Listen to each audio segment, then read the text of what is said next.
is negotiate.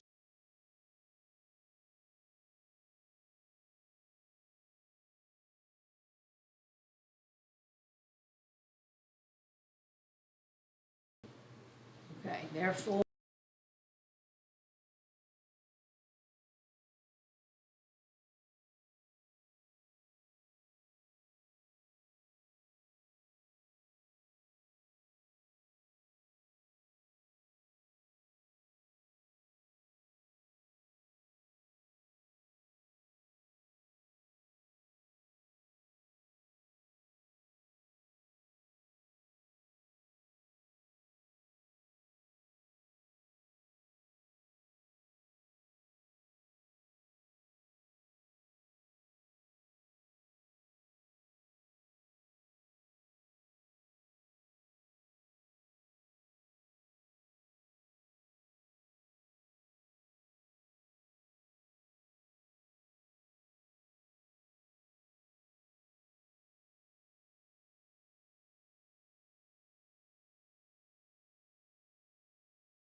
Hello, everyone. Welcome to the April Board of Ed meeting. First order of business is the pledge. So if you would pledge allegiance to the flag of the United States of America and to the republic for which it stands, one nation, under God, indivisible, with liberty and justice for all. As we do every month, item 2 on the agenda is the Seymour Champion recognitions with Bungay up first. So I'm going to call up the nominated teachers as well to share their nominations. So the first student that was nominated for optimism is Delilah Makula. So come on up, Delilah.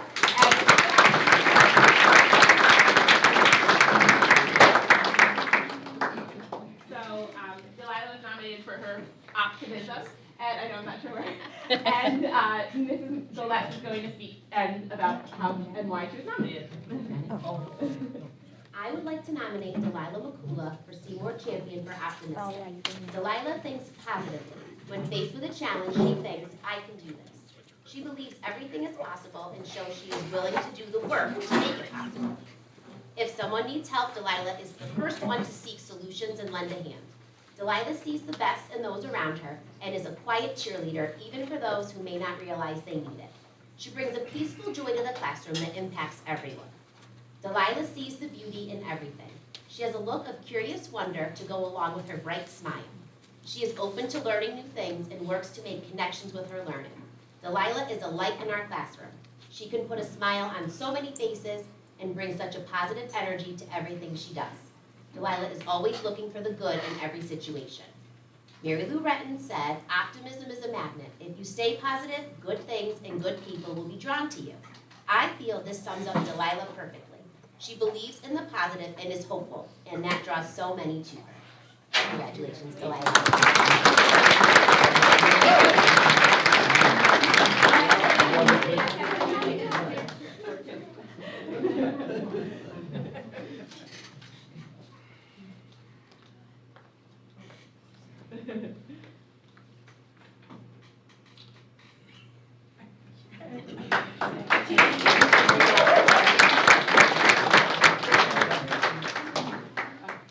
Mr. and Mrs. Makula. You can take a picture too. And Mr.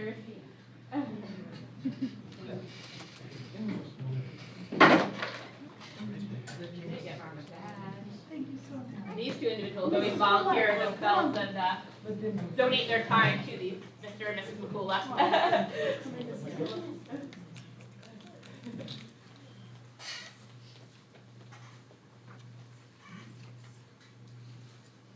Grandma too. Oh, they all came? Yeah, you gotta come back. Here, I'm gonna give you this spot.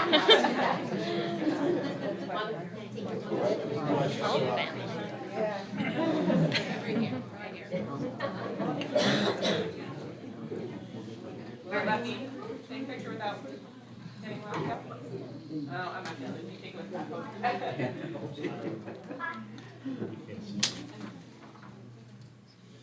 Thank you so much. Yeah. I think that was a bill that we were. Yes, they're all on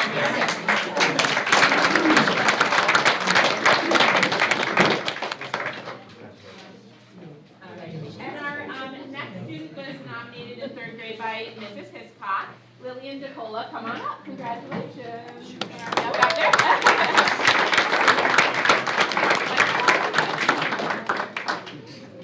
So Mrs. Hiscock is going to say a few words. I have nominated Lily for the Seymour Champions program. Lily is the perfect representation of optimism. Every day she enters the classroom beaming with energy and excitement. She has a positive attitude in every situation. Not only does Lily see the good in every situation, but she also sees the good in everyone around her. Her energy and spirit shine so brightly. Lily has faced challenges throughout her educational journey, but has remained optimistic and persistent throughout. Because of this drive, optimism, and hard work, she is an outstanding student. Words alone can't describe Lily's spirit and energy, but if you're around her, you'll understand. Lily truly is a rock star.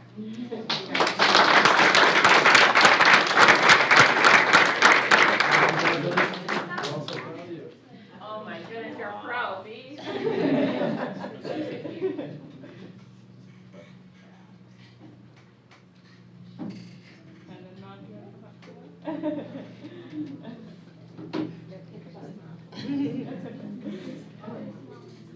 Of course, Bob would need to get it.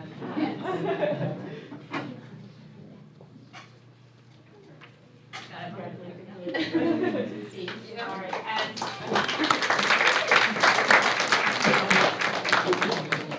and then we have one more nomination for optimism, nominated by Mrs. Torello, Madison Pulaski.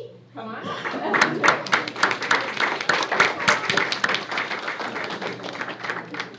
And Mrs. Torello is going to say a few. So my student teacher, Miss Barberi, and I both nominated Madison for this award. But Madison is a model of optimism. She comes to school on a daily basis with a smile on her face, ready for the day ahead. She shows excitement and positivity as soon as she steps foot in the door every day. No matter what the lesson or topic being presented, Madison attacks it with hard work, effort, and just an overall cheerfulness for learning. She is respectful, helpful, eager to learn, and always shows an upbeat attitude.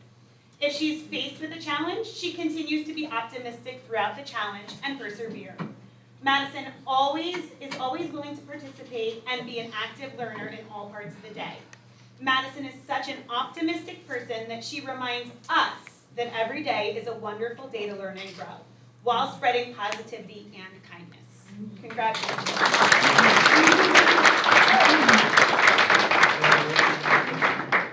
We're proud of you.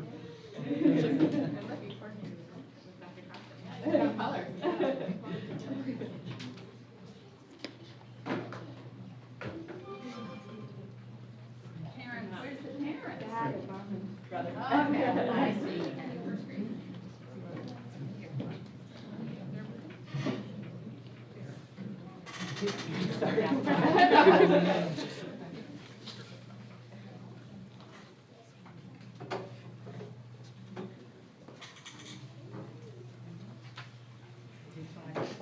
I'm trying to go this way. Wait, so, 1 second.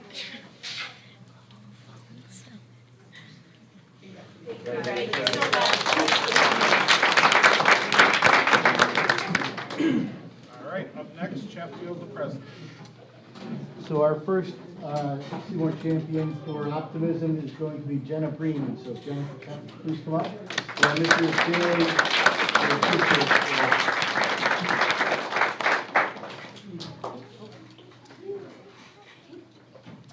Jenna displays optimism every day and has been a bright spot in my class every single day. Jenna comes to school with a wide smile on her face and always encourages her peers to show the same optimism that she displays. Jenna is filled with excitement and happiness during learning times and while spending time with her peers. When her classmates are upset, Jenna is the first person to give them encouragement. Jenna has been through a lot this year, and despite all obstacles, she has always remained optimistic, positive, and is truly a person who lights up any room she enters.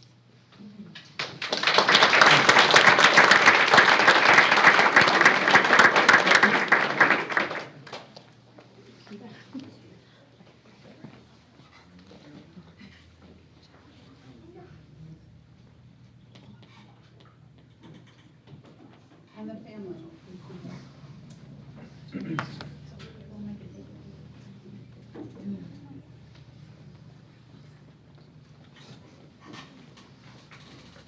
Beautiful smile. Thank you.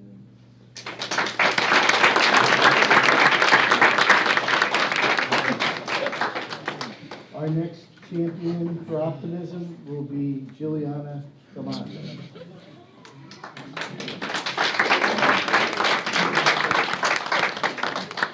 Juliana is like a ray of sunshine in Mrs. Pinkison's 5th grade class. She comes to the classroom every morning after volunteering as a breakfast buddy in 1st grade. She shows up with a smile on her face, ready to take on the day. Even if Juliana has a setback, she doesn't let it get her down, maintaining that positive smile.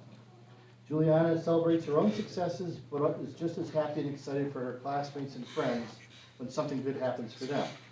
Juliana also is there for others when things don't go their way, as she helps them to overcome adversity with a kind word and, again, a smile. It's no surprise that Juliana is a cheerleader outside of school. She lets those lessons guide her and help her face each day with a smile and positive attitude. She is the definition of optimism. Congratulations.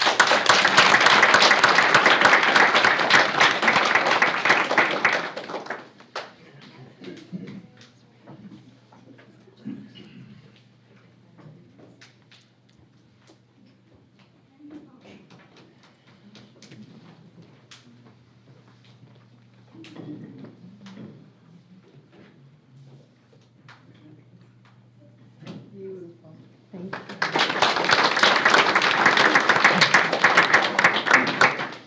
Our next champion for optimism is Camden Cunningham.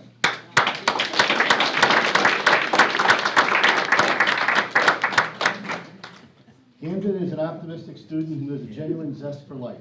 It is refreshing to see a student encourage others to do their best and offer a lending hand when needed. Camden adapts to well-to-do situations, and he'll make the most of any given opportunity. On more than one occasion, he has left partnerships or teams voluntarily to help balance groups, no questions asked. Mrs. Kimball can count on Cam to help out as needed, for this is a true reflection of his positive attitude. He accepts suggestions well and will make adjustments with the same positive attitude she has come to love as his 5th grade teacher. Congratulations, Cam.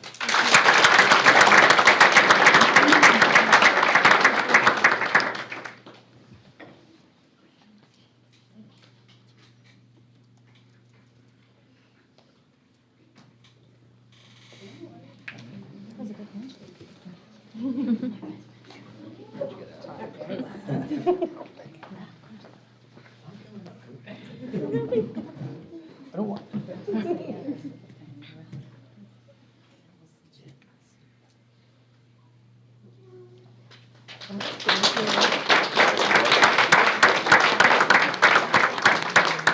Our final champion for optimism is Cora Willox. Mrs. Dominguez will come up to present to Cora. All right, so Cora Willox is one of the most optimistic students I have ever met. In my eyes, Cora is a storybook character in real life with her ever-present smile on her face, like this one right. From the second Cora walks into the classroom, she greets me and her classmates right away. Cora is always positive and excited for each day's challenges. It is clear that she absolutely loves learning, and every day she finds ways to describe things as amazing. Cora is extremely positive and encourages others in the class as well as younger students. For example, when working with our book buddies, Cora is kind and supportive to the 1st graders. She knows how to pick others up, including me, when I might be having a rough day, and I always appreciate that. Cora is one of a kind and someone who makes a difference in our classroom every day. Cora Willox embodies everything that a teacher wants to have in a student, and her optimism shines brightly. Congratulations.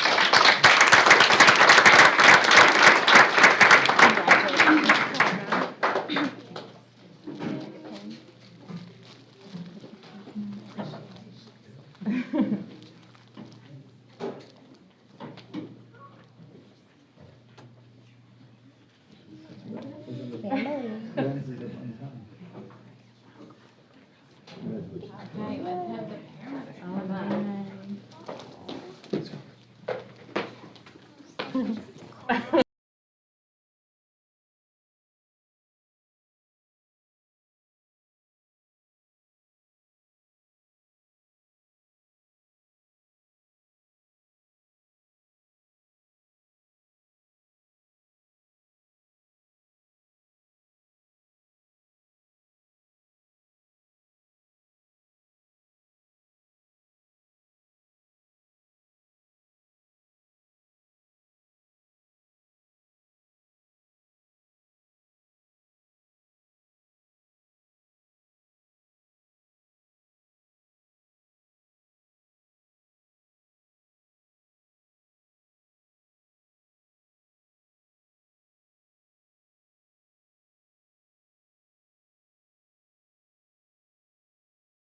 you guys want to stand next time?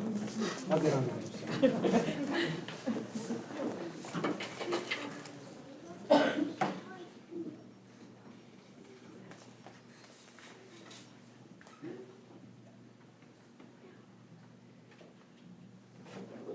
Thank you.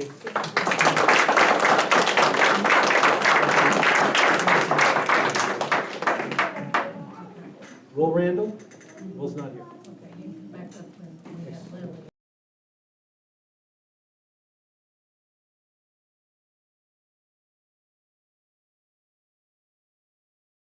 I'd like to have Jay Patel to come on up.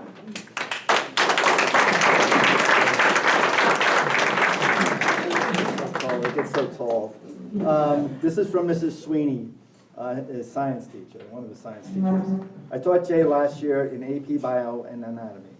He is an honest, hardworking student who does everything the right way. He is a very high achieving student, but I never saw him get caught up in all the class rank and grade drama. He worked hard himself and was always willing to assist his peers, teaching them content or sharing mnemonics or ideas that he used to achieve success. Furthermore, he assisted student council last March and organized the sale of refreshments during performing arts shows, as well as helping out at various Seymour Pink events. Jay values his education and his community. He cares about both, which equals integrity to me. Mrs. Sweeney.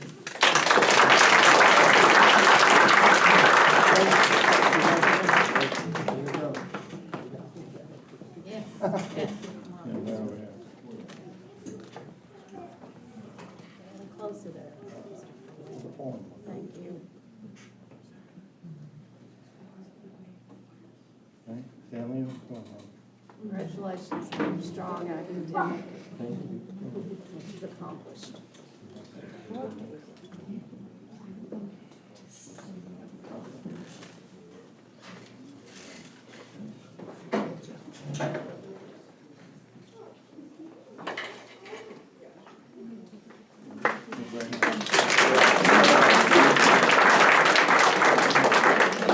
For March, being recognized for being optimistic, Laura Grimm was nominated by Mrs. Sponheim. Sponheim likes you, you know that. All right. And everything, I've read this several times, it's all 100% accurate. Laura stands out as a beacon of positivity at our school, leading the cheerleading team through ups and downs. Her consistent smile and upbeat attitude make her a role model for everyone. Laura always sees the bright side of things, which is why she has decided to join the track team in her junior year. She figured, why not? Her optimism helps her tackle challenges and encourages others to do the same. Whether on the field or in the classroom, Laura's sunny disposition brightens everyone's day. Beyond her involvement in cheerleading and track, Laura is also a member of and leader of Best Buddies, Student Council, the National Honor Society, where her positivity brings motivation and inspiration to all she encounters. Additionally, as a member of Kindercats, she spreads her sunshine to the younger generations in our elementary schools, fostering a positive environment for them all to thrive in. Laura Grimm. That was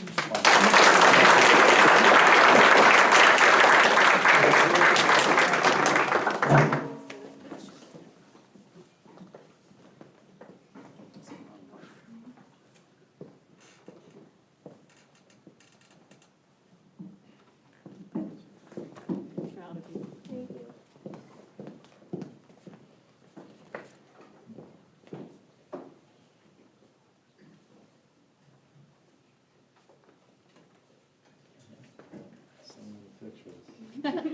It's like we're movie stars now. Thank you. Thank you.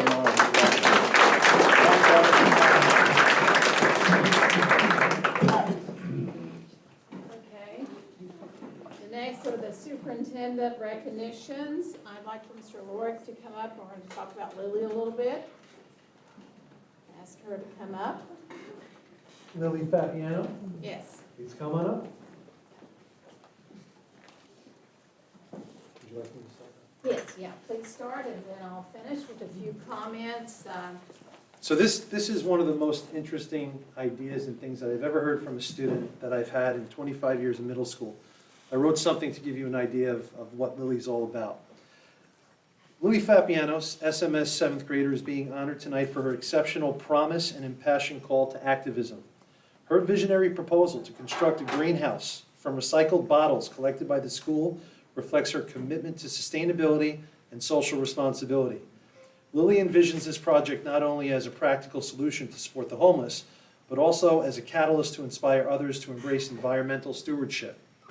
With her ambitious goals and unwavering dedication, Lily is poised to achieve remarkable feats and leave a lasting impact on her community. We look forward to supporting her and seeing the great things she will accomplish, and we will get that house built. I just want to say we are very honored to have a young lady to have such an engineering mind. And when you think about doing all of these initiatives and where you're going to be able to go, you're just a 7th grader now. Think about your vision. We also want to thank First Lake Woman in honoring you at this Lake Persons meeting for your project as well. But you have made Seymour Middle School and the school district very proud, and we're looking forward to very many good environmental projects and how we're going to be more sustainable in energy and STEM in lots of ways. So again, great work.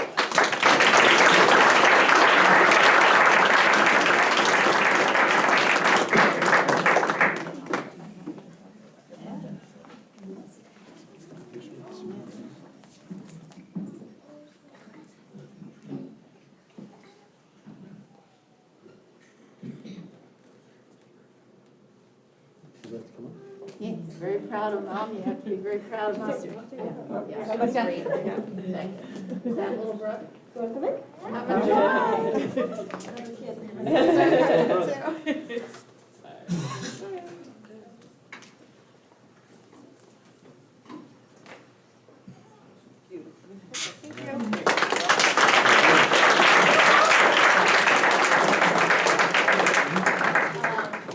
The next person, Jake, is not able to be here tonight. We're going to be honoring him in May. It's a very special honor in regards to admission to Harvard University as a master's program. He is tonight in Columbia University also. He's finishing a master's in curriculum there. So he'll be with us next month. It's really something to celebrate, and I also have heard that he's receiving a large scholarship from Harvard University as well. Unbelievable. So we're very proud.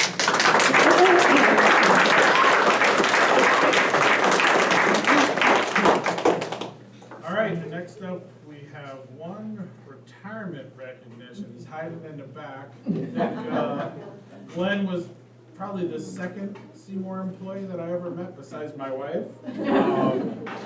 And he has been starting, what, 27 years ago? 22. 22. Close enough. Started at Lepresti School, came over to Chatfield, and it's going to be missed, especially from my daughter, who he likes to open her soup every morning. So we have a little plaque, and I think Mr. Elecna, do you have a few words? If you'd like to come on up, Glenn, also Joanne, your wife.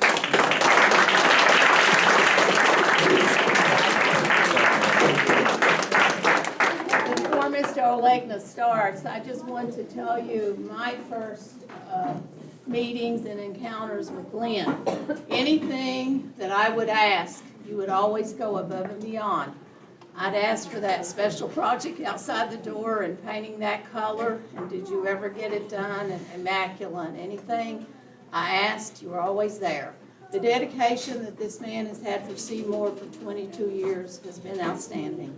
And I heard great stories about when they moved. I mean, they did the addition and the renovation and all of that, and how you took great leadership in making sure every part of the building and things worked well.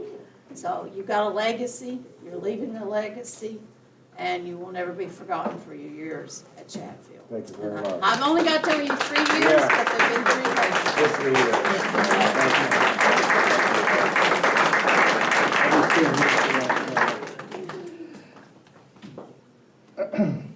Glenn Fruscino began working for Seymour Public Schools 22 years ago as a part-time custodian at Lepresti, becoming full-time at Lepresti in March of 2003. Our paths first intersected when I became principal of both Chatfield and Lepresti in 2011. As I bounced back and forth between the two schools, I gradually got to know Glenn well, but I immediately appreciated, as has been referenced, his attention to detail, I would say meticulousness, and his desire to go above and beyond for the staff and administration. Glenn transitioned to the renovated as new CLS, and over the years, my appreciation for Glenn's work and leadership continued to grow, as well as our friendship. I will miss our talks of sports and music. We coincidentally ended up a few years ago at the same Oakdale show of Cheap Trick, Hart, and Joan Jett. Obviously, our roots lie with classic rock. And so it was great for us to have that opportunity to see each other, got a picture that we both cherish of ourselves together outside of the school setting. Glenn's immediate retirement plans include playing a lot of golf, traveling to Aruba with his wife Joanne, Sarasota and Fort Myers, riding his less than 2-year-old Harley Davidson motorcycle to the beach, and taking some naps. I love naps. Great leading, it's not like we rehearsed this. Well, Glenn, you're entitled, because there is no doubt you never took a nap on the job. That's for sure. I will miss seeing your smile at CLS. I will miss our talks, our laughs, but most of all, seeing my friend every day. Thank you very much. Congratulations on your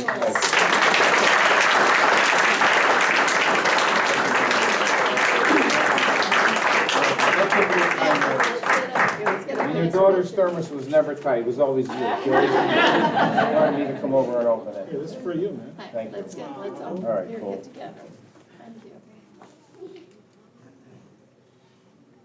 We're gonna miss you, Glenn, we love you. Thank you. I'm gonna miss everybody too. Been a nice ride. Thank you again for your kind words. I appreciate it.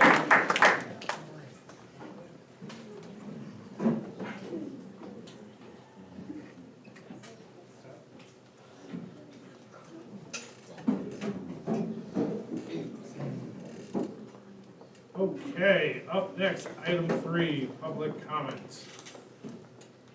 Have anyone from the public who would like to make a comment? Comment going twice. Third call for public comment. All right, public comment is now closed. Item 4 is reports, and we'll turn it over to our high school rep. So starting off with National Honor Society. We'll take like a 2-3 minute break if you guys want to. Thank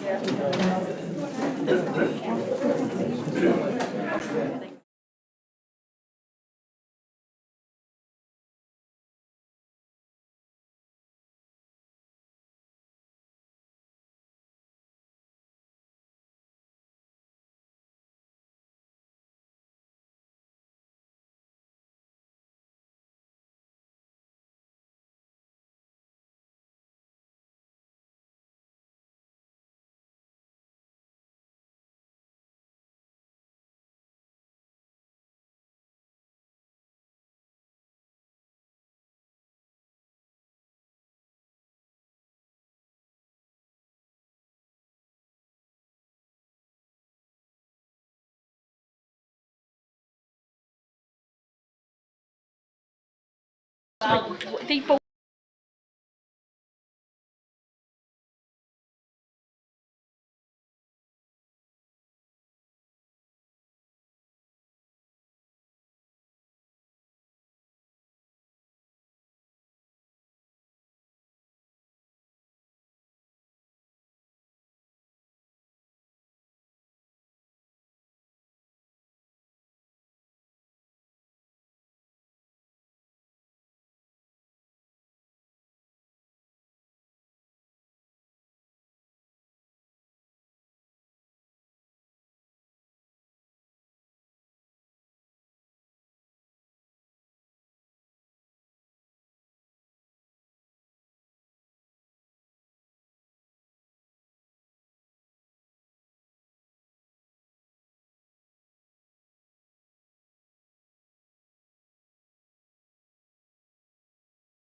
Sorry about that, ladies. No, you're good. Take it away.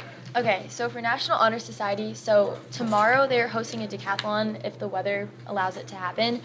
This is going to include multiple events such as an eating contest, trivia, a 4x1, and a tug of war. And the NHS students are also crafting and filling boxes of gifts to send over to the Yale's hospital to give kids who need to pick me up, just like little toys and crafts for them. Next, student council. So Friday at 6 p.m. we're hosting a Powder Puff game. If you guys are invited to come if you want. We're doing a food donation with it, so you can bring, I think it's 3 cans to equal an entry, and then we're going to be donating it to the Seymour Oxford Food Bank. And the Fathers Club is going to be open, selling food and stuff like that. So it's hopefully going to be a lot of fun, and hopefully the weather also allows that to happen. And then we had a Spirit Week this week leading up to spring break, which is next week. For sports, spring competition officially opened on the 30th of March. Each sport was able to get a matching game in before the rain started, and lots of postponed events from last week. But the next 2 weeks should be full of athletic competitions. And then Kindercats, in the last visit with the kindergarten students, the seniors planted sunflower seeds and went over how do flowers grow from a seed by making a flipbook with them, saying like what's a root, what's the stem, and like what it does.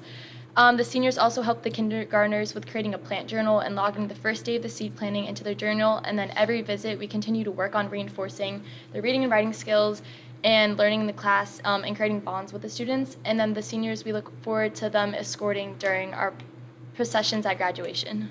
And then for Hope Club, tomorrow, I believe, the students are hosting a school-wide rock, paper, scissors competition. The top winners across the day, both students and teachers and staff, will face at the end during the decathlon for a prize.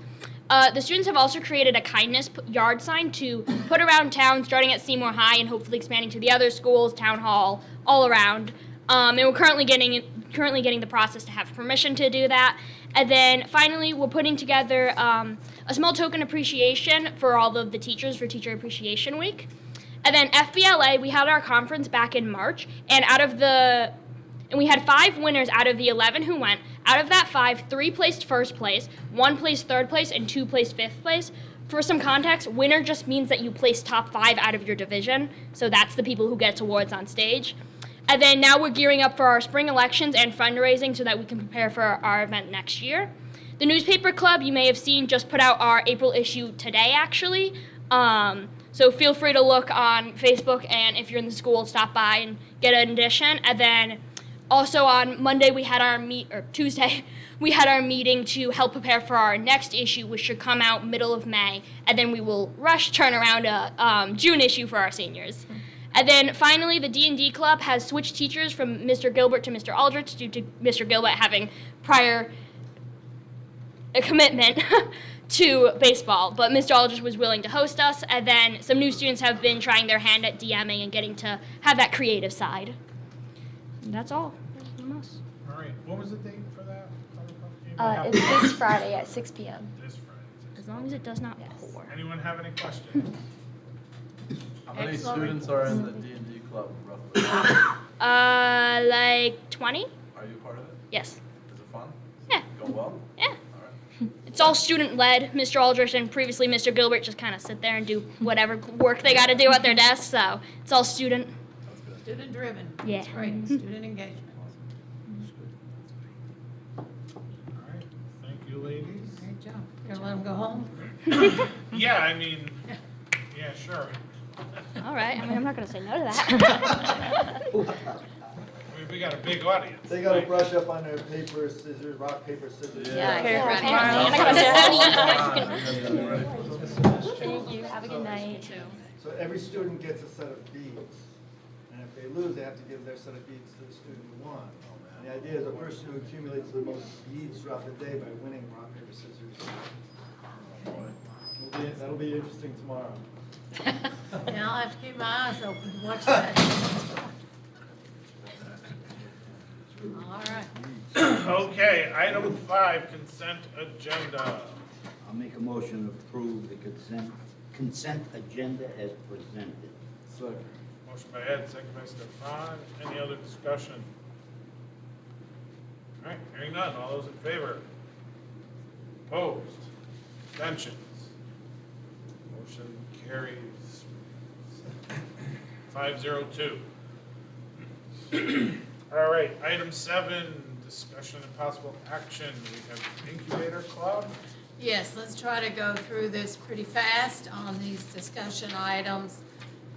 This is something that they've been working with the middle school. Also, Kathy Fed's been involved, Edwards has been involved with this. Mr. Roy, do you have any comment to make? I think this is a good start in regards with trying this. I think we have a lot of kids that are interested. We certainly do. The goal is to get as many students to want to stay in our building after school as possible. Students, especially middle school students who have something to look forward to when the day is over, perform better during the day. We also want to provide opportunities for students who are not necessarily athletes who participate in the skill sports, like baseball, basketball, softball. Those are sports that traditionally take 15 players on a team. We don't have assistant coaches in our athletic budget, so when we have tryouts for these teams, we have anywhere from 50 to 80 kids who try out. We take 15 students. A lot of students don't get to participate and wear the school colors. Track and field is an excellent sport, especially to start as a club, because track and field is a sport that if you have a willingness and a desire to participate, you're competing against yourself. It's yourself against the clock, it's yourself against the distance. If you see personal growth, you know, there are many lessons to learn as far as perseverance and teamwork by participating in a club that's of this nature. The goal is to ultimately be a bona fide sport down the road. To gauge interest from the students, I sent a survey out. I only left it open for 5 days, and over 80 students of our 470 expressed that they would want to be a part of this. I did this in my old school. We started as a club the first year. Within the second year, we were an athletic team. And again, it provides an opportunity. 80 of the 470, it's 15% of our student population that would have something to look forward to. That right now, because we're a team sports centered athletic program, many student athletes don't have an opportunity to become student athletes. So I think it's something that will provide a tremendous opportunity for the students and help them be connected to the building.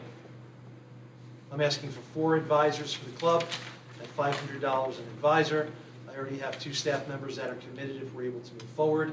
I've connected with Coach Fed as far as what her thoughts were.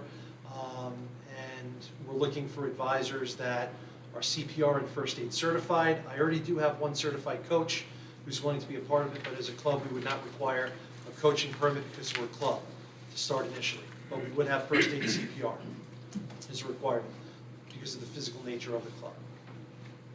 How long would it take to go from a club to an actual team? I think within 1 year. I think that learning the process my first year here, I think that if we have that level of interest, I certainly think we should try to fast track it. But if you're gonna fast track it, we really have to talk about proper supervision, making sure that we have an appropriate number of coaches. And again, the whole purpose and intent with a sport like this is to have something that people who want to participate and represent the school to be involved. I don't want to create a program that's going to cut.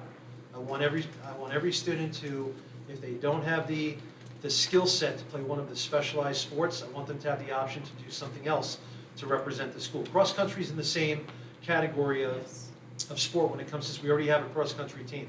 But if this grows the way that I think that it could possibly grow, which can have an exponential positive impact on the high school athletic program, I do think that we're going to have to need serious support in terms of the coaches that we have. You can't have 80 students with 2 adults.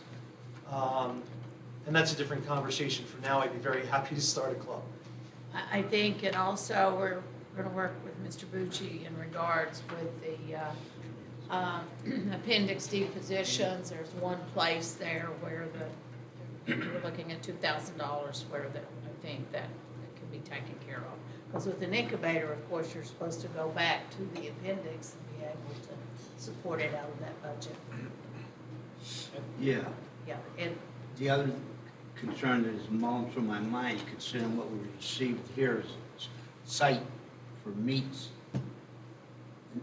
And practice, I would think you would be fine because you have the soccer field and stuff like that. But if you're talking about a legitimate meet and the pole vault and the high jump pits and you know, the triple jump and all that. And then we're looking at the request from Woodland to share our track with the high school. So now, we're talking about sharing our track, then, you know, I'd rather share our track with the middle school, to be honest with you, but, you know, we have to be about our neighbors, because in case we need a reciprocal process, we, you know, we have to be thinking about that. But I like the idea. I'm just thinking that we got to make sure that we look at X, Y, and Z.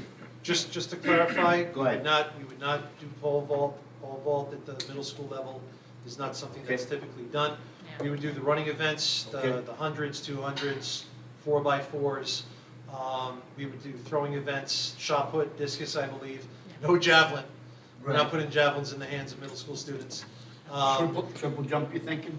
I'm not sure if they do the triple. High jump too? Long jump, yes. And with our multi-purpose field in the back, we would be able to practice there. The idea for the first year to get kids interested, and keep in mind, finding coaches that know the sport, that's difficult too. There's going to be a lot of learning. The idea is to run for 5 weeks for the first year, at least 2 sessions a week, and if we could put together a meet that we would ask for the high school track and field program to help us with this at the high school, to take the students through a real meet and the events for a first year incubator club, that would be to me success. Have an ice cream machine, an ice cream truck there and celebrate a successful first club.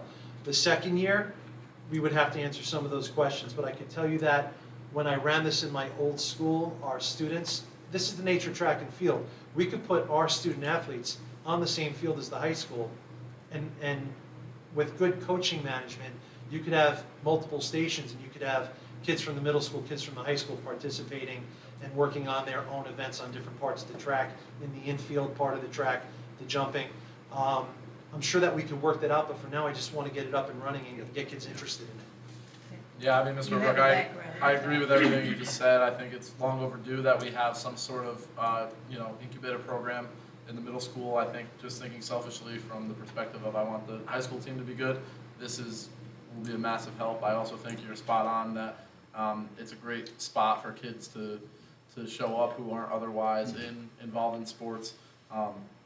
At an early level, you can make do with a soccer field and take care of 80% of this. So I think it's all great. I think we'll have to make us answer those hard questions next year.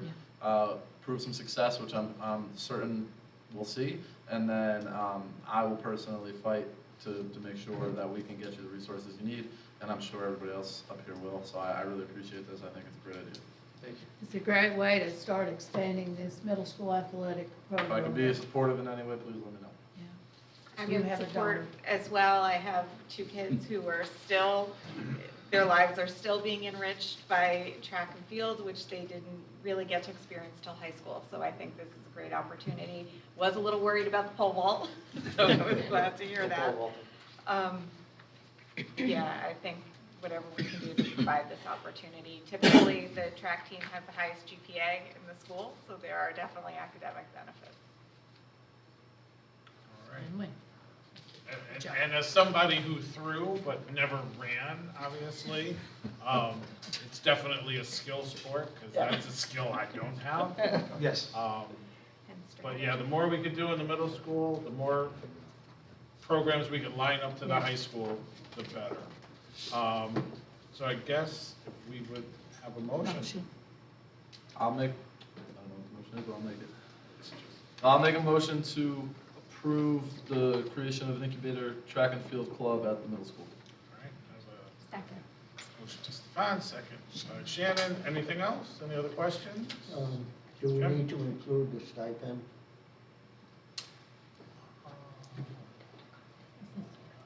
Probably not. I think it's all encompassing. But if you wanted to, just to be sure. Well, if we were to make the motion including the stipend, that would be clear. I will, Jim, to make everybody feel better, including myself, I will amend my motion to include a $500 stipend for up to 4 advisors. And this will be for the upcoming school year. All right, anything else with that? All right, hearing none, all those in favor? Did we have a second for the motion? Yeah, Shannon. Shannon. Opposed? Missed it. Abstentions? request. You're opposed? No. Oh, I'm not saying because they just walked in. okay. So that passes, You would like to vote. 701, Leanne. Thank you. This is something Jay will be Jay very would 100%. supportive of. A track team at high school, Middle club in school. the high, No, middle school. I heard that tail end, but I didn't want my vote to be recorded. Yes, when I just walked to the door. I apologize. Okay, item 7B, the high school graduation date. We have June 11th and June 12th as the rain date. Yeah, the 11th is a Tuesday, and the rain date would be a Wednesday, which would be the last day of school. Mr. Floyd, you want to say anything? When we talk about 180 days that we have to as seniors, last year we had it on Friday. We tried to look very diligently at this. So is there anything you want to add? Only the fact that over the last several years, when the middle school moved their promotion ceremony to the high school field, they took away our alternate site for weather conditions. So the middle school was always our alternate site for rain, because they would have inside promotions set up. And we always had plans that should the high school outside graduation be, wrecked by weather, we would hold it up there. And now that they promote on our field, there is no alternate site. So we have to graduate the day before to account for a rain date the following day. And honestly, if I looked at the weather forecast and it was going to rain on both of the days, I would graduate in the rain on the day that it was least predicted. So, because right now we don't have an alternative indoor site for graduation. All right, so as we know, that's one of the things we set, so if we could have a motion. I'll make a motion to set the graduation date for the class of 2024 is June 11, 2024, with a rain date of June 12, 2024, on the recommendation of Principal Jim Freund and Superintendent Dr. Susan Compton. All right, motion by Ed, second by Jim. Any other discussion? I would just also like to say, Mr. Freund touched upon it with the middle school situation. The traffic flow is a little, they do a great job with the high school graduation, but they don't necessarily with the middle school one. I don't know if we could coordinate that a little bit better. I know last year and the year before, I think I got stuck. I mean, it was pretty much chaos. It was very congested, and that's something we definitely need to work on. Two principals back there in the audience that are listening and a part of this, because like Jay said, a year before I got caught in it, I learned this past year just to stay up there, because it was a nightmare in trying to be able to get in by 5 and exiting out the other. So we got to figure out how we can get the flow of traffic and try to get this better. Because it was horrendous trying to get in and out. So we're going to work on what we can do, okay? All right, We may have anything to move else? up the time for the middle school. No. All right, hearing none, all those in favor? Opposed, abstained, passes 8-0-0. And then item 7C is the last day of school, which is June 12th. I'd like to make a motion that we set the last day of school for 23-24 as June 12th on the recommendation of Dr. Compton, provided there are no further school closures. Second. Motion by Ed, second by Jim. Any other discussion on that one? All right, hearing none, all those in favor? Opposed, abstained, passes 8-0-0. Item 7D, school educator and support plan. I just want to say this has met all the guidelines that's required by statute with the Connecticut Department of Education. I want to say a big thank you on both of these on behalf of the committee, Ms. Feige, also our administrators, and our teachers that were on this. It was great teamwork on the educator and support plan with the evaluation system, and the same thing with the leadership evaluation plan on behalf of the principals and administrators in general, not just principals. And it's truly an improvement because it gives true observations and better feedback. Win-win for Connecticut. This has just followed all the statutory requirements. We've also had a consultant with CEA and also with CAS, so all this has been well thought out, well planned. So thank you to all the representatives in the Seymour School District for your participation, our administration, as well as our teachers that served on the PDAC and all these committees. Do you think we need to move on this? No, probably not, right? Yes, we do. Okay. It's statutory. Oh, okay. That's why it's on right. there. All right, so we need a motion to approve the educator and support plan, and then obviously the leadership evaluation plan. So first one up is the educator and support plan. I'll make a motion to approve the Seymour Public School Educator and Support Plan for the 24-25 school year as presented by the Professional Development Committee. All right, motion by Ms. Bruno. Do I have a second? Second. Second by Shannon. Any questions or discussion? Okay. What platform are we gonna use for data collection and/or the facilitation? I mean, all the stuff that we have in here are Google documents, but is there any kind of cost associated? Previously, in our district, we used Frontline. They did use that for the employee evaluations and whatnot. Everything's embedded in there, and the It's all- CEA Cape Field is the one, it's through the Connecticut State Department of Ed and CEA, and so everything that's in there is the only cost for that. Yeah. And that's it. That's it. So if I could follow. And through, there's no Chair. cost for the one that we currently use. We use an Excel spreadsheet Yeah. for what we have now. So if you were an administrator in the district, you're gonna go in, you're gonna use just Google. Just that form, correct? Just the this format, platform. yeah. So you wouldn't have to upload it to, how do they calculate then at the, I mean, the data collection is gonna be It's all spelled out in the rubric and everything and the observations, so. There's no more ratings. No, and they've There's no done a ratings nice with the thing state of with the Connecticut, so criteria. even your school will have ratings. Right, but I'm saying, so everything's gonna be kept within the Google platform. You won't have to, like, at the end here, you put it up, you upload it, you use, if I could, for the chair Yeah, to. yeah. administer, Download it and everything. Everything's gonna be Google-based. Wow, that's pretty good. Yeah, it's It's cool. nice to get through that middle level of the front line and putting that, you put it in, they put it in, that. It's much more effective. Yeah. It really is. It's a better plan. It's similar to what other states have done, so kudos to Connecticut and moving in this direction. All right, anyone else? All right, seeing none, all those in favor? Opposed? Passes 800 as well. And then item 7D, the leadership evaluation. E. What did I say? E. D. E. You said D. 7E. Okay. This is really good because it has the observation site visits, and the old existing one did not have that. And it's just really important when you go out and observe that particular thing of what you're observing, whether it's a faculty meeting or you're watching a principal do a walkthrough or whatever, so much better.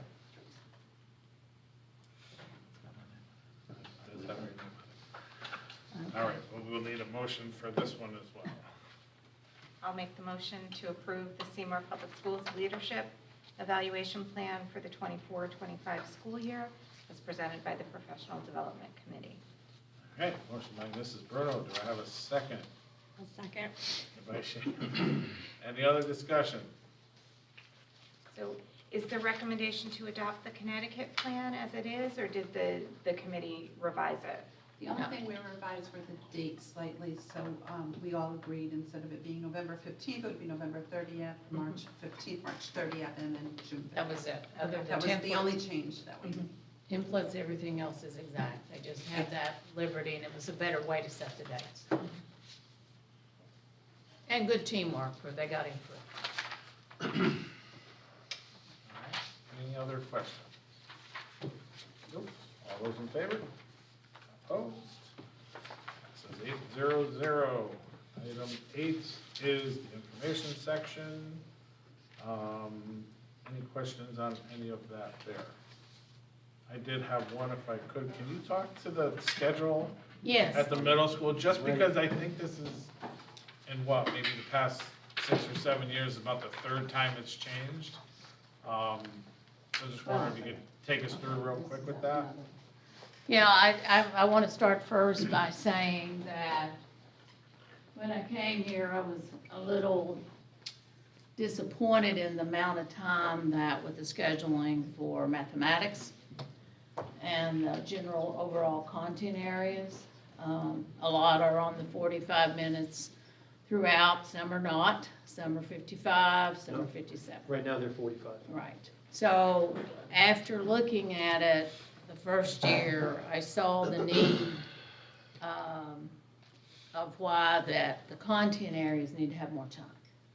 So I am glad to say, at the end of the third year here, wrapping up, that we now have a schedule that, and we had talked about it with the different transitions. It wasn't that people were opposed, it's just it's a process. And making schedule changes, period.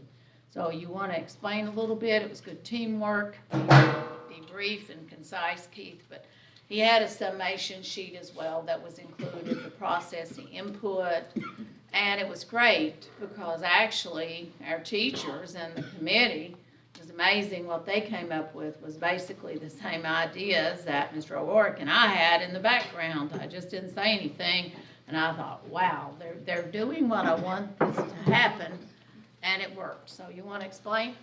And kudos to all the middle school faculty and staff if you're listening tonight. Thank you. So it was definitely a collaborative process to come up with the schedule. The driving force behind the schedule change is my belief that a 45-minute block is not enough time the way that we're supposed to be instructing our students, in particular in the core subject areas when it comes to rigor, engagement, and and inquiry as far as a process for students. A 45-minute block simply isn't long enough. Most schools that have been progressive have moved closer towards a 60-minute block. So we surveyed the staff to see what was important to them in terms of what they would like to see in a schedule, what they would like to see remain as far as the current schedule, because there are components of the current schedule that the staff felt very strongly that they did like. One of the components of the current schedule is that every class period meets every day. Probably the biggest issue that we talked about when we were having these scheduling committee meetings was the idea of having a schedule where you drop a period every day. So a six-day schedule with with a 6-day schedule with 6 periods, but you drop 1 period every day so that you can get the longer blocks of time. Because you can't create longer blocks of time if you keep every period within the schedule unless you're really creative and think outside of the box. I'm very much of the mindset to use the group to move the group. Our teaching staff is very talented. We had some great ideas. We put forward different models of the schedule. And for me, what I wanted to see a better utilization of our unified arts staff. I wanted to see a greater number of sections in unified arts so that our class sizes can be driven down. We have some class sizes in unified arts, and you might remember this conversation with class size when I first came on in September. Unified arts classes, some of them have 28, 29 students in a section. The max that a teacher can have is 30, but we're not using those resources in terms of teaching FTEs to the maximum of our ability. So what we came up with was a schedule where each student on a daily basis will have their entire schedule. We don't have to do any drops. We added time to the core subject areas. So those subject areas where the classes currently meet for 45 minutes, they now meet for 54 minutes every day. The unified arts classes, and our students have 4 core subjects, language arts, social studies, science, math. They have 2 unified arts offerings. Those offerings went from 45 minutes to 43, a 2-minute cut, and we trimmed off the homeroom time that we currently have. Because we felt that we could accomplish what homeroom is intended in the current schedule, which is to do SEL-type activities, check-ins with kids. That should be part of what we do in every single class that we have all day long. We also created and carved out a period of time that at this current point in time, we're calling it WIN, What I Need. In other schedules, it might be called PI, Planned Intervention and Enrichment. We have a 7th period that occurs every day, and that's a 43-minute period as well. So by the numbers, by making the changes that we've made And it all works out. It works out for core teachers, that core teachers and unified arts teachers teach the same amount of minutes throughout the course of the day. Their schedule just looks differently, but they still have the same amount of prep time, they still have the same amount of time in front of students. Our content area subjects, our core academic subjects, have gone from 138 hours of instruction for the year to 162 hours. Thank goodness. So we've Finally increased, got my wish. by making these changes, we've increased the content time in math, language arts, social studies, science by 24 hours per subject. And I gotta tell you, when I went into this, I've done schedules before, I have experience in it. The schedule that we wound up with truly is not what I thought I was gonna have to guide the committee towards doing, because there was just such creativity and innovation at how we could make this work without having to drop classes. So the benefit of not having to drop classes, for students, schedule's more predictable, staff prefer it because they don't have to worry about not seeing a section of their class. Class drops on a Friday, you don't see those kids now until Monday after having seen them Thursday. You get a snow day, it's even more days. Our students will have their core subjects every single day. The Unified Arts staff, with the creativity within the schedule, we've increased the number of sections that our Unified Arts classes will be able to offer, and students will not have to choose anymore to take this Unified Arts or this Unified Arts if they take Spanish. So students who take Spanish in 7th and 8th grade, Spanish now takes one of their, and some of you have had children who have gone through the middle school. Spanish takes one of their Unified Arts blocks, which means if you choose to take Spanish, you can't, between art, STEM, music, you have to drop one of them. You can't take them all. With the changes that we've made to the schedule, the kids can take all the classes. Because we've moved the Spanish class, which is a class that you take through qualification, to the planned intervention and enrichment block, which is every other day alternating block. So I could talk about this for a long time. Dr. Compton told me to be. That's right. There's a lot of creativity went into this, but Lot if of you're work. looking at numbers, we've increased content time by 24 hours. We've lowered the number of students that are going to be in sections. We've created more opportunities for students. And the staff, the members of the committee, we had a cross-section of all 3 grades with all different types of experience. And we're going to be able to provide the students, I think, with more opportunities with this schedule than we currently provide them with now. It's truly a win-win. I think you'll see a lot more middle schools. It's went around the whole nation where you see just in regards with teams and scheduling and so forth, and the variations of time. And when you really look upon what is the #1 need in every middle school in the country, it'll be mathematics. And this is just proof of putting more content time. Right. And you've had a big shift where a lot of middle schools, they were all doing 45 minutes or 50, not the majority. So I'm glad to see it start going back towards more content time. Yeah, I don't know why we got away from that. I like this. Sorry to put you on the spot. Yeah. It's changed multiple times in my time on this board, so it's good to see that going back. So, yeah. Is there a trade-off in the world language and the Spanish hours? Will kids still be able to move on to Oh, yeah. Spanish 2 in high school? Students who have Spanish will continue to have Spanish every other day, just as they do right now. We just placed it in a different time period that makes more sense for those students.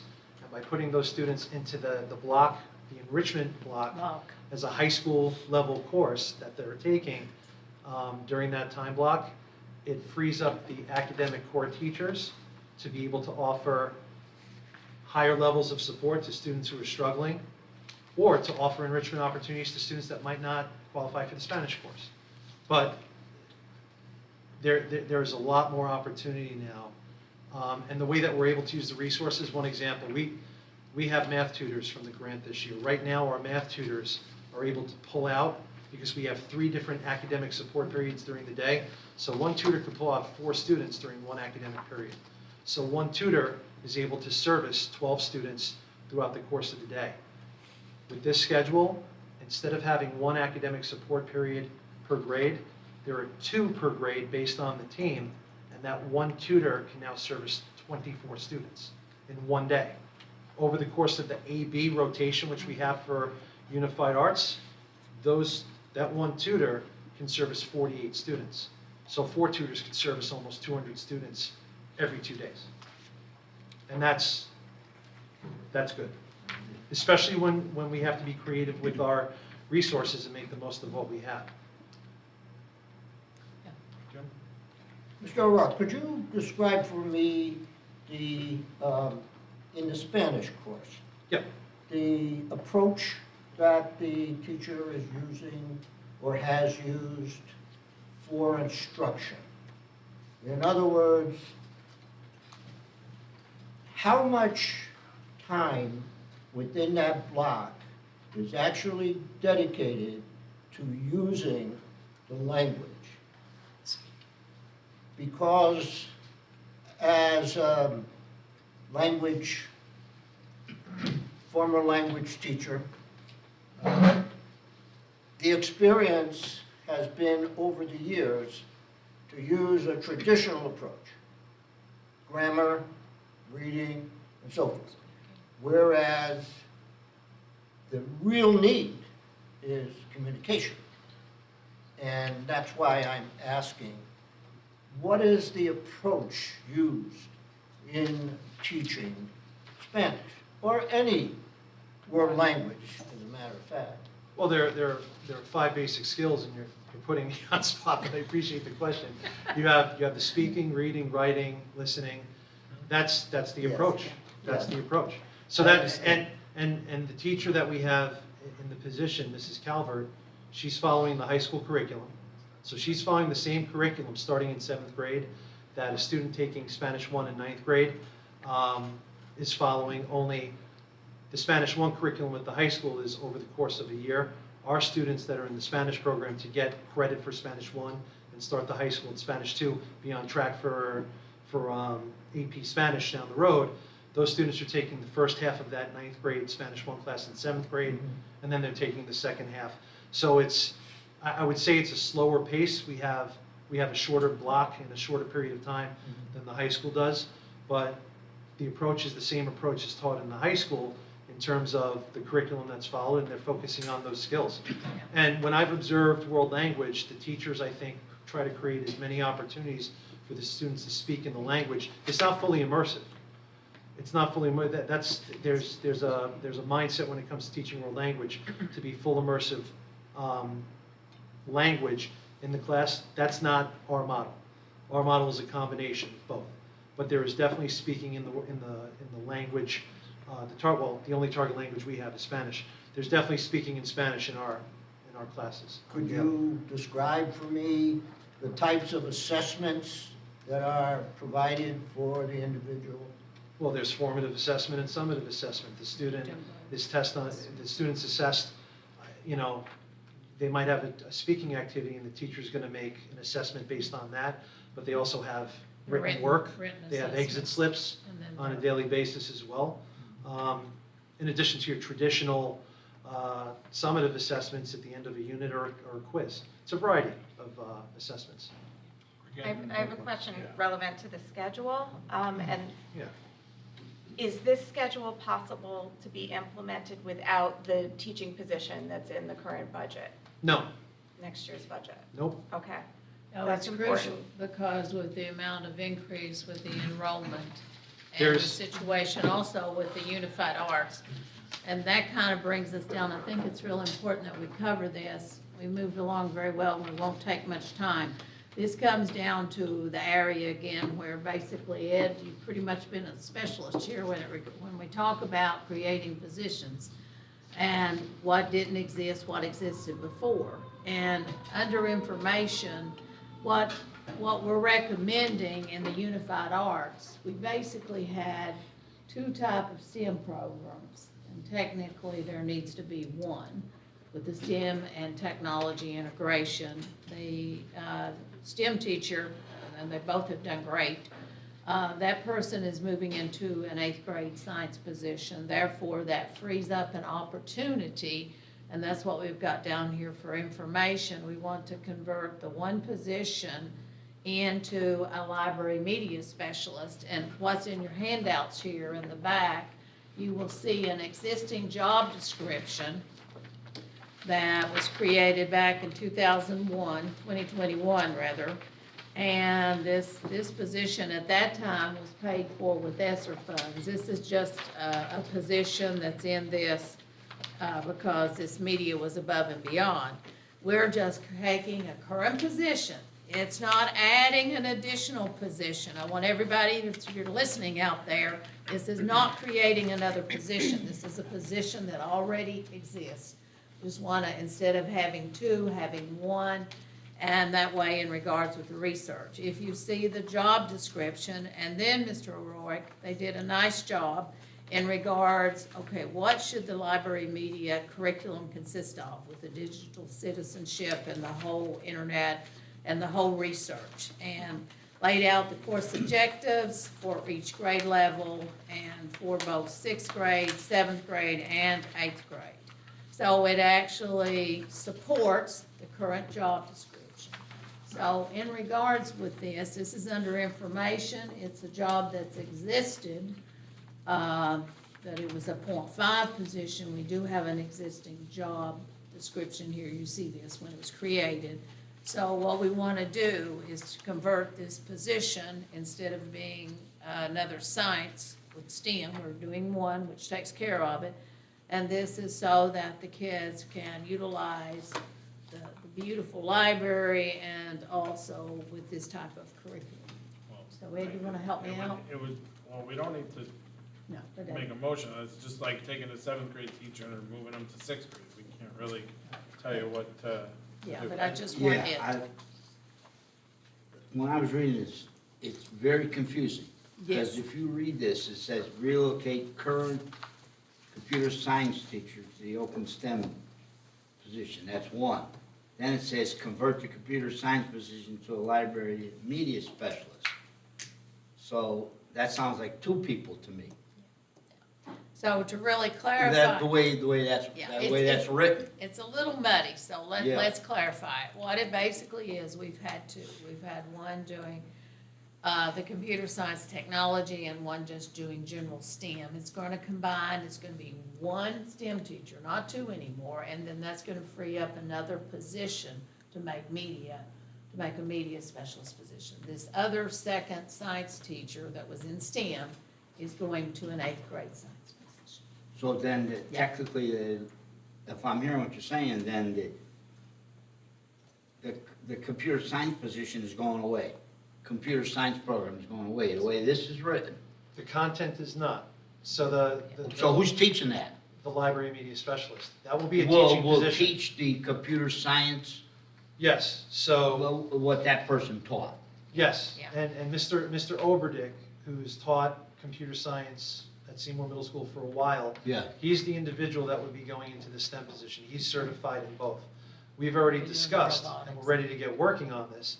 We've already discussed what skills from your current curriculum and computer applications translate to library media specialist in terms of the teaching position. And a lot of that has to do with digital citizenship, understanding Google. Our students are coming in as new students. A lot of what he does can translate, and a school media specialist would be qualified to teach that. In addition to executive functioning skills, and in addition, as you get to the 7th and 8th grade, the research process that is extremely important in preparing the students for high school. Well, that's also laid out too when you look at the national media specialist and what they do now and all the new upgrades. The media specialist will not be, it is not a position where the school media specialist will be in the library sitting idly all day. They will have a schedule. We cannot afford to take one of our teachers and not have them teach. So the decision that was made was based on where we feel that we're going to get the most value in terms of skills and dispositions that 21st century learners need. Yes. Which is something that a school media specialist brings that to the table in a middle school on a very high level. They're going to be capable of working collaboratively with the content area teachers, while at the same time having a course load where they're teaching students. They're going to be working middle school model collaboratively together. But the skills that we're covering right now in those two classes, we're just going to reallocate the course in which the students teach them. We can't get rid of those skills, But we have an opportunity here to bring in a school media specialist with the change that happened. And I think that we should definitely jump on it. I'm not doubting that, I'm just saying that if people are to read this, it looks like there's two positions. Yeah, it's a little. And that's muddy. what We'll clear it I'm up. concerned about with the public thinking. Well, That you got extra teachers and you're moving teachers around, Well- that's the only thing that concerns me, the We way it's don't- and- presented. I'm not opposed at all to the idea and what you're saying, but I think it's the presentation of it that's befuddled. It's the wording that's a little confusing, and I think too, just in regards again to the public, it's one position that will hub the whole STEM program, and then the second position will be a library media specialist. So, So my understanding is we have one teacher who's leaving going to a 8th grade science position in the school. because someone is leaving that Yes. eighth grade. Yeah, So she we have filled one that teacher retirement. Yes. retiring. Yes. We are filling one position, which is, we are posting as a library media specialist. Yes. So it's 1-to-1. But Ed's right about the clarity, it was muddy. Mhm. That's how come I wanted him to get to address it and everybody understand, and let's talk through it. So, to follow, but to Mrs. Bruno's earlier point, though, that it still is dependent on that other position that's in the budget, which I believe was a social studies position, correct? This has nothing to do with the social studies position. Yes, This is yes, just sorry. unified. What But- she's trying to say, when we put in, Sorry, but I'm to saying the this budget. whole thing, so, sorry, I didn't mean to interrupt, but I just want to clarify. clarify, that this whole scheduling process wouldn't work without that. But these two positions, they're not tied to that. They're not tied together. The conversation we're having now is our unified arts wheel. That's gonna happen. We need it regardless of what schedule. Okay, but that's not necessarily, that wasn't necessarily delineated in the conversation. Right. So I just wanted to clarify that. And that social studies or whatever is spelled out that is needed based upon the new enrollment for going into the 24-25 year. No, I understand that part, but I'm saying Yeah. that's the schedule. The only thing that I have, sorry, go ahead. I think that this should go to the curriculum committee before we move further in 2021. It did go there, and it came back with a lot of feedback and conversations, and it was really flushed out. So I'm a little disappointed that it's here first before it hit that, just because I think some of this stuff would have been flushed out there first. No disrespect to anybody, but I just think that the process should be more consistent. And the biggest question I have is, does our curriculum support the increase of hours? You know, I'm sure it does, but I just want to kind of be a little cohesive on that piece. Does our curriculum, core curriculum support an increase? I'm sure it does, but let's take a look at that, you know? It does, absolutely. And along those lines, you know, what are our curriculum needs? Are there any curriculum changes or supports that we may need to make to have this increased hours? You know, I can't remember the last time the middle school curriculum was updated, so to speak, so maybe that's, again, part of that conversation.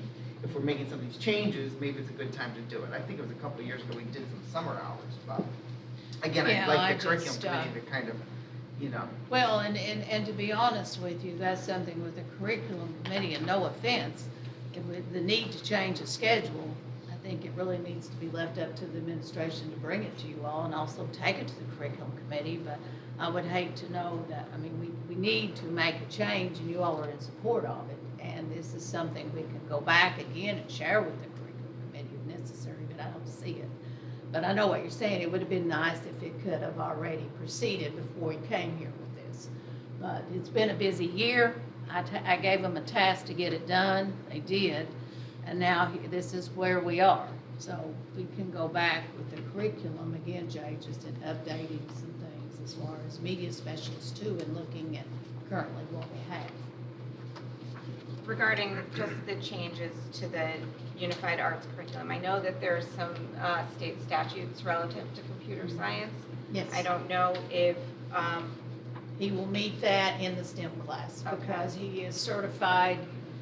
That's his area. He's a computer science guru. Yes. And so is Mr. Cleveland at the high school.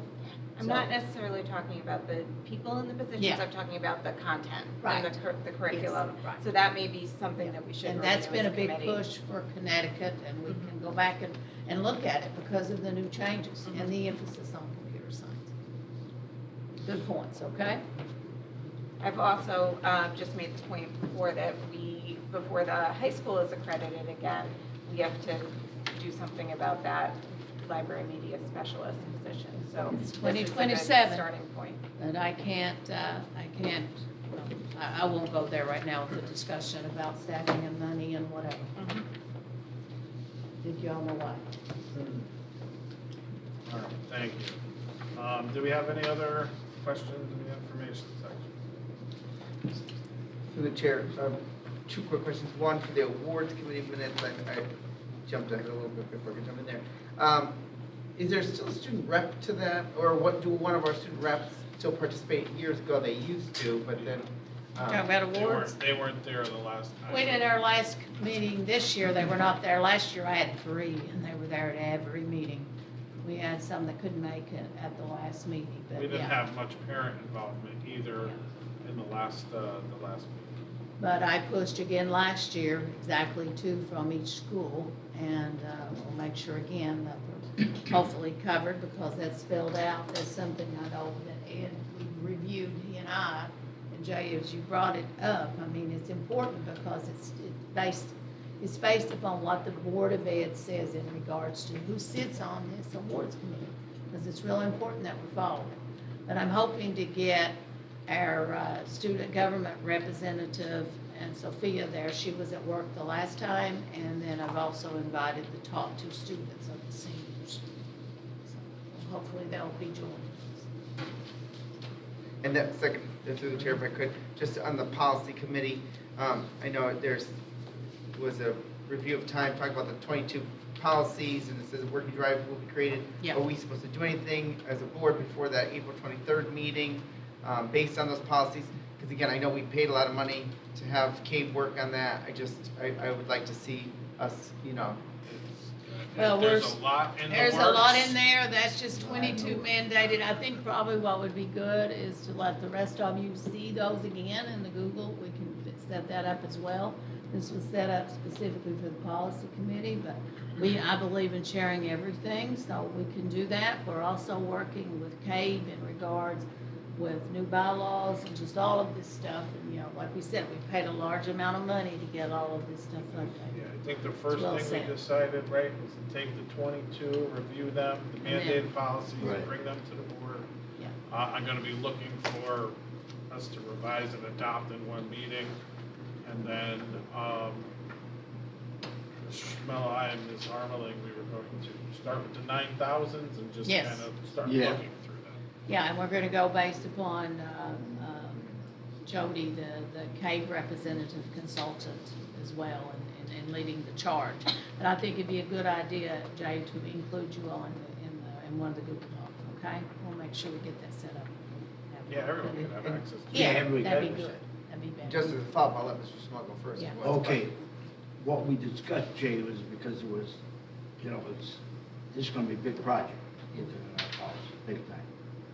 And the mandates, we want the mandates to go to the experts. If there's a mandate from the state about health issues, we want our head nurse to look at it. There's a mandate about something with sports, we want our athletic director to look at it. We want the people who are gonna be going to give us some more input to see if it fits Seymour, even though it's state mandated, we want to see if it fits Seymour. That's what Chris is talking about, those 22 before we start looking at the other stuff. Because I was disappointed, I'll be honest with you, with Cave's, the job they did, very disappointed. And I'll tell them that being a Cave director. Because we paid money and I was disappointed what they provided us. Not happy at all with that. We're still in the process, and we'll get that all out to all of you Google Docs.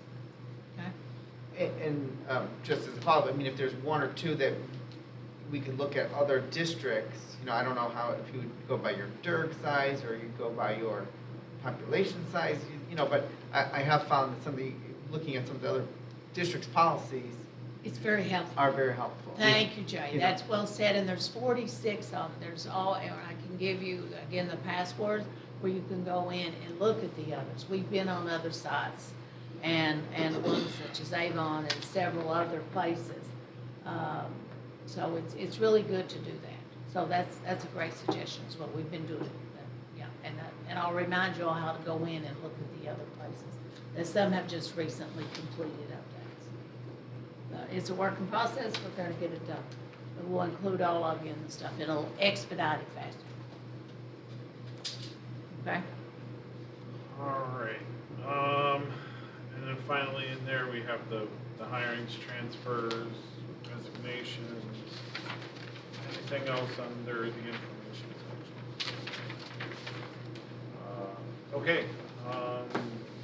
Are we all, just a question, did we completely fill the football positions? The head football coach, and I think there's 4, we'll have to go back down the list. And I think there's a total of 5. Principal throwing, know if they're all filled? There's 4 for sure. I can't hear you. Speak up. Excuse me, Mr. Scarlett. I haven't spoken with Coach Federowicz. I know that they've done several interviews. It's my understanding that they have, but honestly, I would have to discuss that with her to make 100% sure. She oversees athletics. Okay, thank you. I think we've had 4, but I could be wrong. I know there's 2 on the agenda tonight. I think there's a total of 4. I'll double check. Okay. 3 assistants on here. And Right, then there the was head 1 coach last before, time. yeah. Okay, Jamie Burns was on one of the others before. He's on this one. Okay, it's another person that was listed. So we'll give you an update on those exactly how many, okay? But I think there's 4. All right. Item 9, board member comments. Only thing I have is remember that next Wednesday is the town meeting at the community center in the bingo room. Also tomorrow, I will be at the 6th grade orientation talking budget to the incoming 6th grade parents. Anyone who wants to come down. Mrs. Reed left too, but I'll be working with her to get to the April PTA meeting to talk to them. It's a virtual in-person meeting, so anyone can come to that one as well. And then May 2nd is the actual budget vote. So let's spread the word. I think that was it from me. Go down this way. Anything from you? Mr. Hatfield? I just want to recognize the recent passing, Ms. Florence Johns. Mrs. Johns was a kindergarten, or elementary school teacher here at the Seymour Public Schools. Actually, I had her as a kindergarten teacher in 1990, and I still remember some of the good times. No, I'm just kidding. Glue, I just remember a lot of glue. But I just want to recognize her passing. Gloria? Just for whoever doesn't know, we have the buddy benches donated for all the schools. So all the schools will have them moving into the fall. I believe Buckeye will have 2. So, yeah. How come Bunny's having 2? Yeah, we had an abundance of people that wanted to do them at the schools, and it just, they figured they have the blacktop Yeah. up top, and then they have the playground down below, so it just made more sense for them to have 2. Just be careful. That's all I will say. I have nothing. Jim? Yes, I was a little bit concerned when I read about the Chromebook situation and damages that are occurring, and why we do not have a policy to, let's say, have parents or students be responsible and pay for willful damage to property that we lend them. So I'm wondering if anything, aside from what I read, has prompted some action. I'd like to speak on that behalf. I sent it out to you all, making you aware of it. As a Board of Ed, also looking at other places. I think what happened during COVID, when you all did the wonderful one-on-one initiative, everybody got used to the situation of, okay, if something happens, it gets cracked, it gets tore up, whatever, I get another one. Also, I think there has to be action taken administration-wise. We're going to have to look when these kids do damages. It's a type of, you're vandalizing, but you have to have proof of that if they, in regards if they damage the Chromebook. I think we need to move forward with a policy for this upcoming year. That's why I sent it out in regards to where if they break it and all that, they need to have to pay for it. I'm sorry. You've done free gratis too long.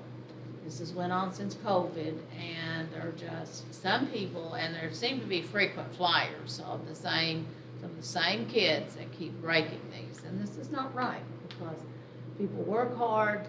You're doing a great service by providing this for these kids. Some of the parents take very good care of them, but some of these kids, it's a big concern. It's also a big concern whether with elementary students to let them take them home for the summer. So that's another situation that we're going to have to talk about. But there's been a lot of damages, and it's just not fair to me. Like Mr. Garofalo said, I mean, we need to move forward. We need a policy, and they take out insurance or whatever. To me, if they broke them in other places I was at, you paid for them, unless it was an accident. I mean, whatever. If I may make a follow-up statement. Sure. I'm sure everyone has been in stores and signs posted, if you break it, you bought it. And I think that simple reflection should point to, you break the book, the Chromebook, you damage it, you pay for the damages. There have to be consequences. That's my thought. Well, let's look at that with the policy committee next time we meet. And see where we That's go the from first there. step. All right. How do I get sure of that? You. Anything from you? Well, just to piggyback a little about him, because I remember my experiences with the athletic equipment was damaged willfully and stuff like that, the athletes had to pay for it. So there's a precedent